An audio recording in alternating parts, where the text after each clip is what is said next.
Assalamu alaikum. I have advice for the Muslim youth. We are living in a very uncertain time. It's not easy to be Muslim. It's not easy to go out with your hijab and don't get looks from everywhere. It's not easy to have a beard and apply for the job and be rejected right away. And it's not easy to cross the airport and not be scheduled to some sort of check-in just because you're a Muslim. And it's also not easy to accept our politicians and leaders having a blind eye on what's happening to the Ummah, and they're just sleeping and they're puppet of the most Western governments.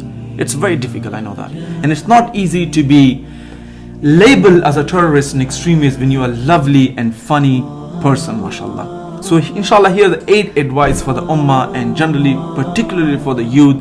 If they follow these advice, I'm sure Allah subhanahu wa ta'ala will change our condition. Because the Quranic ayah says Allah subhanahu wa ta'ala will not change a nation unless they change themselves. So these are 5 advice that I can present you. If you follow them, hopefully inshallah there will be a transformative change in your life, and therefore your family will change and the whole society will change. Number 1 advice, my brothers and sisters, fear Allah. No matter in what condition you are, fear Allah subhanahu wa ta'ala. And do not compromise on your religion. Know that Allah subhanahu wa ta'ala is in control. He has the power of the entire universe, and He can do whatever He wants. If He has put us in this condition, that could be and that is from the wider wisdom of Allah subhanahu wa ta'ala. Fear Allah. Do not commit the sin that you see them useless. What I mean is, when you have your own screen, you're browsing your phone, Instagram, TikTok, a lot of horrible and sexual things are coming up there and you don't care. And trust me, there's a hadith of Rasulullah sallallahu alaihi wasallam that most of my ummah who will be in hellfire because of the minor sins, not the major sins.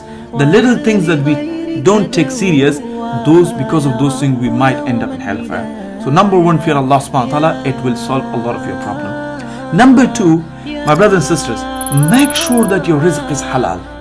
Trust me, the reason that we are not happy, we have family problems, we have facing depression, it's because our rizq is not halal. And there's second hadith of Rasulullah sallallahu alaihi wasallam. How would Allah subhanahu wa ta'ala accept the dua of a man who is putting dust on himself in the desert, but his stomach is filled with haram? That means his stomach is filled with haram income.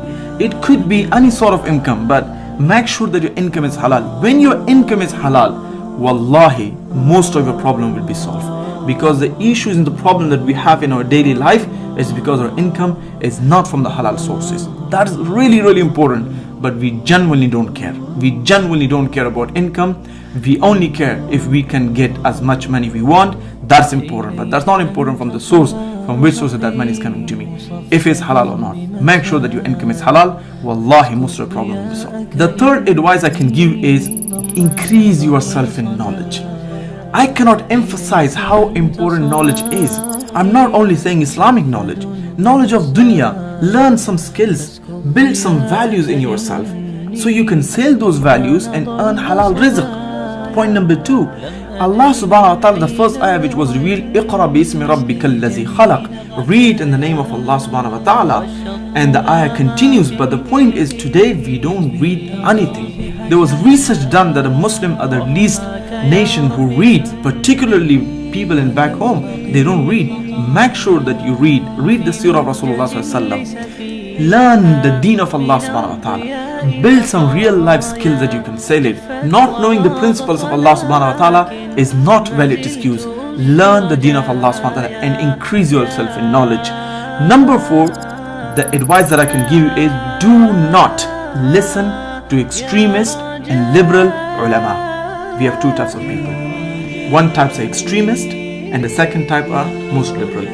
There's a saying of Imam Hassan al-Basri. He said the extremism is 2 types. Either taking something too extreme or either taking something too light. They are both extreme, either in left way or the right way. Do not listen to extreme ulama. Deen and life in general, they are most beautiful thing. If they were not beautiful, Allah subhanahu wa ta'ala would allow us to commit suicide. In fact, the suicide is haram in Islam because Allah wants us to live. He wants us to enjoy the dunya. He has beautified the dunya. He is telling tadabbur on the dunya, on the mountains. أَفَلَا يَنْظُرُونَ إِلَى الْإِبْلِ كَيْفَ خُلِقَتْ is asking you how I have created things. Look at them, reflect on them. If the dunya was such ugly things and Allah just wants us to come here and die and that's all, then the suicide would be permitted in Islam. My point is, Listen to the ulama who are upon the deen of Allah subhanahu wa ta'ala, who follow Quran and Sunnah, and they don't take certain matter to extreme, and they don't take matters too light. We have compassionate imam, for them everything is okay, including dancing with opposite gender, LGBTQ community plus, and so on and so forth.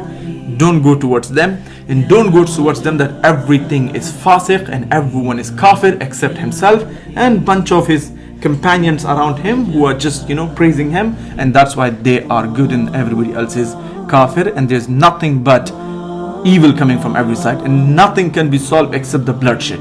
So keep away yourself from that type of ulama as well. Number 5, do not lose hope. Do you know it's a major sin to be hopeless? Allah subhanahu wa ta'ala is mentioned in multiple places of the Quran, and same we can derive from the Seerah of Rasulullah sallallahu alaihi wasallam. Whenever the Sahaba were hopeless, Allah subhanahu wa ta'ala told them, do not be hopeless. فَإِنَّ قَرِيب, and I'm near to you, and Allah's help is there. Do not be hopeless.